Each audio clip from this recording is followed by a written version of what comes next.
Hello everyone, आज़ाद high school की online classes में आपका स्वागत है। आज मैं आपको पढ़ाऊंगी कक्षा छठी का पाठ 9। ये एक कविता है और इस कविता का नाम है लुका छुपी और इस कविता के कवि हैं रविंद्रनाथ टैगोर जी। इस कविता में कवि ने बताया है कि माँ और उसकी संतान के बीच अनन्य प्रेम होता है। जहाँ माँ अपनी सारी ममता और उसका वात्सल्य प्रेम अपनी संतान पर उड़ेल देती है, वहीं बच्चा भी सदा माँ का आंचल पकड़कर उसकी ममता की छाया में स्वयं को सुरक्षित महसूस करता है। इस कविता में माँ और उसके पुत्र के इसी वात्सल्य प्रेम को दर्शाया गया है। तो चलो बच्चों, अब मैं आपको कविता पढ़कर सुनाती हूँ और फिर इसका अर्थ भी समझाती हूँ। यदि मैं शरारत करूं, फूल बनकर चंपा के पेड़ पर जाऊं खिलूं, किसी भोर बेला में डाली पर हिलने डुलने लगूं, तब तो माँ तुम मुझसे हार जाओगी। माँ, तब क्या तुम मुझे पहचान सकोगी? तुम पुकारोगी, मुन्ना कहाँ गया रे? और मैं चुपचाप केवल हंसूंगा। तो चलो, सबसे पहले मैं आपको शब्दों के अर्थ बताती हूँ। शरारत हो गई शैतानी, भोर होगी सुबह, बेला हो गया समय और चुपचाप हो गया शांत। तो इस कविता में कवि ने एक बालक को अपनी बाल सुलभ क्रीड़ाओं को चौंकाने का प्रयास किया है। बालक कहता है, माँ, यदि मैं शरारती बालक बनकर नई नई शरारतें करूं, फूल बनकर चंपा के पेड़ की डाल पर खिल जाऊं, तब क्या तुम मुझे खोज पाओगी? तुम मुझे पुकारोगी कि मैं कहाँ गायब हो गया। मुझे ढूंढने का प्रयास करोगी किंतु असफल रहोगी। इस लुका छुपी के खेल में विजय मेरी होगी और मैं बिना बोले शांत रहकर फूल बनकर मुस्कुराता रहूँगा। अब आगे चलिए। जब तुम किसी काम में लगी रहोगी, तब मैं आंखें खोले हुए सब कुछ देखूंगा। स्नान करके तुम चंपा के नीचे से निकलोगी, पीठ पर केश फैलाए, वहाँ से पूजा घर में जाओगी, तब तुम्हें दूर से फूल की सुगंध आएगी, लेकिन तुम यह समझ नहीं पाओगी कि यह सुगंध तुम्हारे मुन्ना के शरीर से आ रही है। अब समझिए शब्दों के अर्थ। केश हो गए बाल और सुगंध हो गई खुशबू। तो अब आगे बालक अपनी माँ से कहता है कि जब तुम अपने कामों में लगी रहोगी और मैं तुम्हें चुपचाप फूल बना देखता रहूँगा, और फिर जब तुम नहा धोकर चंपा के पेड़ के नीचे से अपने दूल्हे बालों को पीठ पर बिखराए पूजा घर में प्रवेश के लिए निकलोगी, तब तुम्हें फूल बने हुए अपने मुन्ना की सुगंध आएगी, परंतु तुम इस बात से अनजान रहोगी कि यह सुगंध तुम्हारे मुन्ना के शरीर से आ रही है। अब आगे चलिए।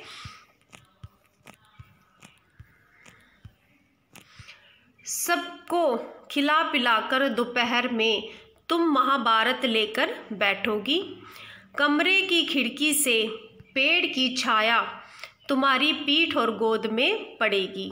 मैं तुम्हारी पुस्तक पर आ झूलूंगा अपनी नन्ही सी छाया, क्या तुम समझ सकोगी तुम्हारी आंखों में मुन्ना की छाया तैर रही है। और फिर बालक कहता है कि दोपहर के समय जब माँ तुम महाभारत खोलकर पढ़ोगी, तब कमरे की खिड़की से पेड़ की छाया तुम्हारी पीठ और गोद में पड़ेगी। फूल बना हुआ मैं भी अपनी छाया का अंश तुम्हारी पुस्तक पर बिखेरूंगा, किंतु तुम तब भी इस बात से अनजान रहोगी कि वे छाया तुम्हारे प्रिय बालक की है। अगला पैरा देखिए। साँझ को दिया जलाकर जब तुम गाय की सार में जाओगी, तब मैं फूल का यह खेल समाप्त करके टप से धरती पर टपक पड़ूंगा और फिर मैं तुम्हारा मुन्ना बन जाऊंगा। तुम्हारे पास आकर कहूँगा, कहानी सुनाओ। तुम पूछोगी, तू कहाँ गया था रे नटखट? मैं कहूँगा, सो मैं नहीं बताऊँगा। यहाँ पे सांझ का अर्थ हो गया संध्या और नटखट का अर्थ है शैतान। तो अब आगे बालक ये कहता है कि शाम के समय जब तुम संध्या दीपक जलाकर गौशाला में जाओगी तब मैं फूल बना लुका छुपी का खेल समाप्त कर दूंगा और झट से तुम्हारे समक्ष पुनः तुम्हारे मुन्ने के रूप में प्रकट हो जाऊंगा और तुमसे कहानी की जिद करूंगा। तब तुम मुझसे प्रश्न करोगी कि नटखट दिन भर कहाँ था, लेकिन मैं आपको अपने लुका छुपी के खेल के बारे में नहीं बताऊंगा। अब आगे चलिए, अभ्यास के लिए मौखिक प्रश्न आगे। क बालक अपनी माँ से क्या शरारत करने की बात कह रहा है। इसका उत्तर है बालक अपनी माँ से फूल बनकर लुका छुपी का खेल खेलने संबंधी शरारत करने की बात कह रहा है। अगला प्रश्न है माँ बालक से कब हार जाएगी। उत्तर है इसका बालक को ना ढूंढ पाने की स्थिति में माँ बालक से हार जाएगी। अगला प्रश्न है बालक क्या बनकर अपनी माँ को सारे काम करते हुए देखते रहने की बात कह रहा है। इसका उत्तर है चंपा का फूल बनकर बालक अपनी माँ को सारे काम करते हुए देखते रहने की बात कह रहा है। अगला है इस कविता में बाल मन में पनपने वाली किस तरह की कल्पनाओं का वर्णन है। उत्तर है इस कविता में बाल मन में पनपने वाली विभिन्न कल्पनाओं का वर्णन है, जैसे चंपा का फूल बन जाना, अदृश्य रहकर या अन्य प्राकृतिक पदार्थों का रूप धरकर माता के नित्य क्रियाकलापों को निहारना, छाया बनकर उनकी पुस्तक पर पढ़ना, फूल बनकर अपनी महक से माँ को आनंदित करना, फूल से पुनः बालक का रूप धारण करके माँ के समक्ष प्रकट हो जाना और अपने अदृश्य होने की शक्ति से उनको परिचित कराना आदि। आगे चलिए, मेरी लेखनी अर्थ ग्रहण संबंधी प्रश्न। स्नान करके तुम चंपा के नीचे से निकलोगी, पीठ पर केश फैलाए हुए, वहां से पूजा घर में जाओगी, तब तुम्हें दूर से फूल की सुगंध आएगी, लेकिन तुम यह समझ नहीं पाओगी कि यह सुगंध तुम्हारे मुन्ना के शरीर से आ रही है। प्रश्न का माँ क्या करके चंपा के नीचे से निकलेगी। पूजा करके, खाना बनाकर, स्नान करके या खाना खाकर। तो इसका सही उत्तर है स्नान करके। ख माँ स्नान करके कैसे निकलेगी। पीठ पर केश फैलाए हुए, पीठ पर चोटी बनाए हुए, बालों का जूड़ा बनाए हुए, इनमें से सभी। तो इसका सही उत्तर है पीठ पर केश फैलाए हुए। ग माँ जब पूजा घर में जाएगी तो दूर से उन्हें किस चीज़ की सुगंध आएगी। पत्तों की, इत्र की, फूलों की या फिर साबुन की। तो इसका सही उत्तर है फूलों की। ग माँ क्या समझ नहीं पाएगी। उत्तर है माँ समझ नहीं पाएगी कि फूल की नहीं बल्कि मुन्ना के शरीर की महक नथुनों तक पहुंच रही है। आगे है लघु उत्तरीय प्रश्न। क माँ के पुकारने पर बालक चुपचाप हंसने की बात क्यों कह रहा है। उत्तर है बालक चुपचाप हंसने की बात इसलिए कह रहा है क्योंकि वह माँ के सामने होकर भी उनकी पहुँच से बाहर है, लुका छुपी के खेल में विजयी होने में सक्षम है। शोर मचाकर वे उन्हें अपने होने का फूल में बदल जाने की ताकत का पता नहीं लगने देना चाहता, इसलिए चुप रहना उचित समझता है और माँ को खेल में हरा देने का भाव उसे हंसने, प्रसन्न होने के लिए उत्साहित कर रहा है। ख कविता के अनुसार माँ महाभारत लेकर कब बैठेगी। उत्तर है माँ दोपहर के समय महाभारत लेकर बैठेगी। ग, बालक महाभारत की पुस्तक पर क्या झुलाने की कल्पना करता है? उत्तर है इसका, बालक महाभारत की पुस्तक पर अपने फूल स्वरूप की नन्ही छाया झुलाने की बात कह रहा है। ग, माँ के यह पूछने पर कि तू कहाँ गया था रे नटखट, बालक माँ को क्या उत्तर देगा? तो इसका उत्तर है, बालक माँ को उत्तर देगा कि मैं नहीं बताऊंगा। आगे न, अगर आप कोई वस्तु बन जाए जैसे पेड़, फूल, बर्तन आदि, तो क्या आपकी माँ आपको पहचान सकेगी? तो बच्चों, इस प्रश्न का उत्तर आपने स्वयं करना है। दीर्घ उत्तरीय प्रश्न। क, बालक इस कविता में फूल बनकर किस तरह से अपनी माँ के साथ रहने की कल्पना कर रहा है?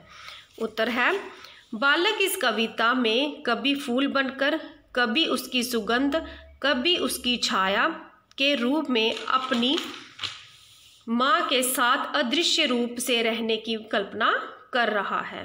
ख, इस कविता को पढ़कर बताइए कि बालक की माँ घर के कोने कोने से काम करती है। इस कविता को पढ़कर बताइए कि बालक की माँ घर के कौन कौन से काम करती है। तो इसका उत्तर है, बालक की माँ सुबह सवेरे उठकर स्नान करने के पश्चात पूजा करने, दोपहर के समय महाभारत पढ़ने, सांझ के समय दिया बत्ती करके गौशाला में गायों को चारा खिलाने जैसे विभिन्न काम करती है। ग, दी गई पंक्तियों का भावार्थ लिखिए। सबको खिला पिलाकर दोपहर में तुम महाभारत लेकर बैठोगी, कमरे की खिड़की से पेड़ की छाया तुम्हारी पीठ और गोद में पड़ेगी। मैं तुम्हारी पुस्तक पर आ झूलूंगा अपनी नन्ही सी छाया, क्या तुम समझ सकोगी तुम्हारी आंखों में मुन्ना की छाया तैर रही है? तो इसका भावार्थ है, कवि ने कविता में माँ से लुका छुपी का खेल खेलने और खेल में फूल बनकर अदृश्य होने की काल्पनिक अभिव्यक्ति की है। कवि फूल बनकर अदृश्य होने पर भी माँ को काम करते हुए निहारना चाहते हैं। वे कहते हैं कि दोपहर के समय माँ, जब तुम महाभारत खोलकर पढ़ने बैठोगी तब कमरे की खिड़की से पेड़ की छाया तुम्हारी पीठ और गोद में पड़ेगी। फूल बनकर मैं भी अपनी छाया का अंश तुम्हारी पुस्तक तक बिखेरूंगा,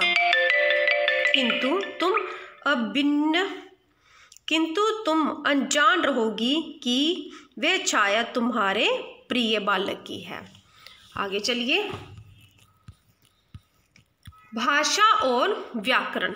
रेखांकित शब्दों के विलोम शब्द लिखकर पुनः वाक्य बनाइए। क, यह सुगंध तुम्हारे मुन्ना के शरीर से आ रही है। तो इसका होगा, यह दुर्गंध तुम्हारे मुन्ना के शरीर से आ रही है। सुगंध का विलोम हो गया दुर्गंध। ख, फूल खिल गए। तो इसका आएगा, फूल मुरझा गए। ग, वह छाव में बैठ गया। तो इसका आएगा, वह धूप में बैठ गया। घ, मैं यह खेल समाप्त कर दूंगा, मैं यह खेल आरंभ कर दूंगा। आगे चलिए। माँ तुम मुझे पहचान सकोगी। इस वाक्य के अंत में प्रश्नवाचक चिन्ह का प्रयोग किया गया है।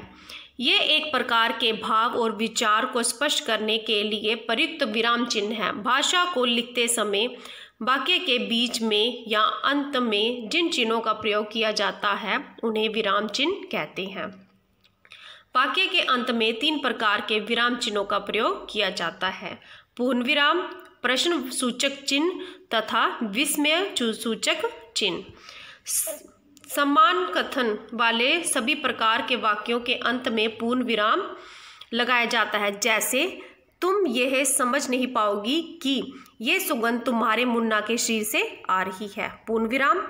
प्रश्नवाचक वाक्यों के अंत में प्रश्न सूचक चिन्ह का प्रयोग किया जाता है, जैसे तू कहाँ गया था रे नटखट। यह हो गया प्रश्नवाचक चिन्ह।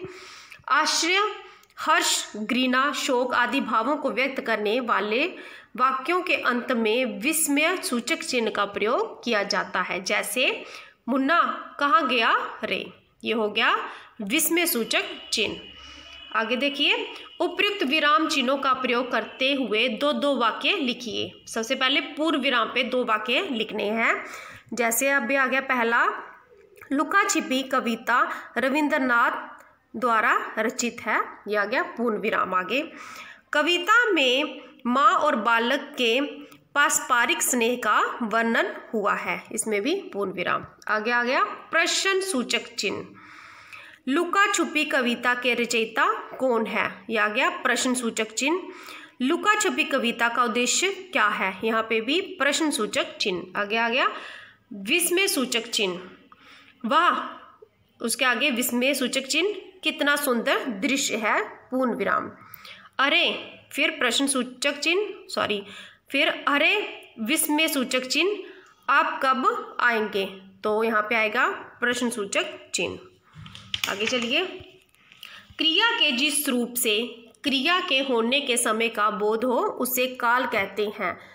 काल के 3 भेद हैं, वर्तमान काल, भूतकाल, भविष्य काल। वर्तमान काल में आ गया, तुम्हारी आंखों में मुन्ना की छाया तैर रही है। भूतकाल में, तू कहाँ गया था नटखट, तुम ये समझ नहीं पाओगी, ये हो गया भविष्य काल। और उपयुक्त उदाहरणों से स्पष्ट है कि वर्तमान काल का अर्थ है कि क्रिया अभी हो रही है, भूतकाल का अर्थ है कि क्रिया हो चुकी है, तथा भविष्य काल का अर्थ है कि क्रिया आने वाले समय में होगी। आगे देखिए, नीचे दिए गए वाक्य भविष्य काल के हैं, इन्हें भूतकाल और वर्तमान काल में बदलकर लिखिए। कम, तुम महाभारत लेकर बैठोगी। भूतकाल, तुम महाभारत लेकर बैठी थी। वर्तमान काल, तुम महाभारत लेकर बैठी हो। आगे ख, मैं तुम्हारा मुन्ना बन जाऊंगा। भूतकाल में क्या आएगा इसका, मैं तुम्हारा मुन्ना बन गया था। और वर्तमान काल इसका होगा, मैं तुम्हारा मुन्ना बन गया हूँ। ग, तुम स्नान करके निकलोगी, ये हो गया भविष्य काल हो गया। अब भूतकाल, तुम स्नान करके निकली थी। और वर्तमान काल आएगा, तुम स्नान करके निकल रही हो। ग, पेड़ की छाया तुम्हारी गोद में पड़ेगी, ये हो गया भविष्य काल। अब भूतकाल करना है इसका, पेड़ की छाया गोदी में पड़ी थी। वर्तमान काल, पेड़ की छाया गोदी में पड़ रही है। आगे चलिए, नीचे दिए गए शब्दों के लिंग बताइए कि ये स्त्रीलिंग है या पुल्लिंग। गाय स्त्रीलिंग, पीठ स्त्रीलिंग, सांस स्त्रीलिंग, कहानी स्त्रीलिंग, चंपा स्त्रीलिंग और कमरा पुल्लिंग। शरीर पुल्लिंग, काम पुल्लिंग, गोदी स्त्रीलिंग, दिया पुल्लिंग, छाया स्त्रीलिंग, खिड़की स्त्रीलिंग। तो ये था हमारी कक्षा 6 का पाठ 9। अगली वीडियो में मैं अब आपको पाठ 10 पढ़ाऊंगी। तो अगर आपको मेरी ये वीडियो पसंद आई हो तो इसे शेयर और लाइक ज़रूर करें। Thank you.